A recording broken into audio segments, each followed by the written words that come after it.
Ce lundi 10 juillet, M6 a lancé son tout nouveau jeu estival La Route des Coffres présenté par Stéphane Rothenberg. Dans ce programme, des binômes de candidats s'affrontent en parcourant le pays à bord d'un camping-car et en faisant plusieurs épreuves. Cependant, le premier épisode semble ne pas faire l'unanimité du côté des internautes qui sont plutôt mitigés. Ce lundi 10 juillet, M6 a lancé son tout nouveau jeu estival La Route des Coffres présenté par Stéphane Rothenberg du lundi au vendredi à 18h40. Le concept de l'émission a tout pour plaire aux passionnés de Pékin Express puisqu'il s'agit d'une gigantesque chasse au trésor aux quatre coins de la France.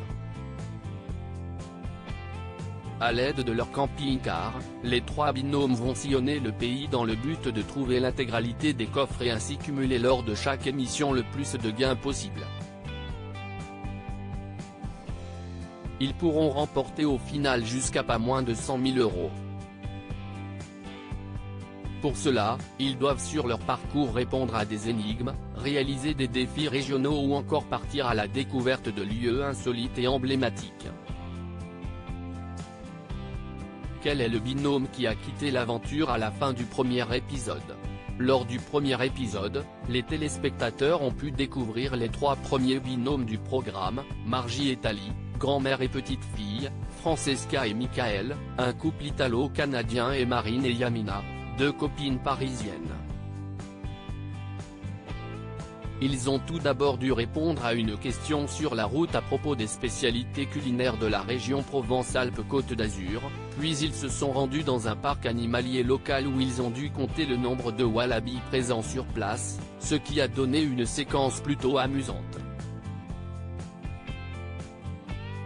Cependant, à la fin de l'épisode, un duo est mis en danger et risque d'être remplacé par un autre binôme qui a tout aussi envie de se lancer dans l'aventure. Si les nouveaux candidats arrivent à prendre leur place, les anciens perdent leur camping-car ainsi que leurs gains. À la suite d'un ultime défi opposant Marine et Yamina aux deux nouveaux concurrents, les deux copines se sont finalement inclinées. Les internautes sont mitigés après la diffusion du premier épisode. Si ce nouveau jeu d'aventure a de nombreuses qualités pour plaire aux téléspectateurs passionnés de voyage, les internautes ont été plutôt mitigés par le concept et le rythme de l'émission jugé un peu trop lent. Je suis devant La Route des Coffres, j'aime bien mais manque de rythme dans la mécanique, il me manque un truc. Mais bien pour un access et format de 52 mains, La Route des Coffres ça a le potentiel d'être pas mal, surtout avec une élimination par jour.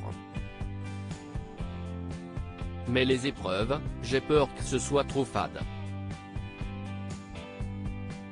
À voir, ou encore pour l'instant pas convaincu du tout par La Route des Coffres, je m'ennuie. Zéro rythme, on voit juste des binômes au volant répondre à des questions, zéro paysage. Si certains restent encore à convaincre, plusieurs internautes ont été conquis par ce nouveau programme. Très agréable à regarder. Enfin un truc à regarder à 7h. Pourvu qu'elle reste longtemps et félicitations pour ce nouveau format. Dommage que ce ne soit pas un nouveau rendez-vous le soir comme Pékin Express. Vraiment cool comme émission, peut-on lire sur Twitter.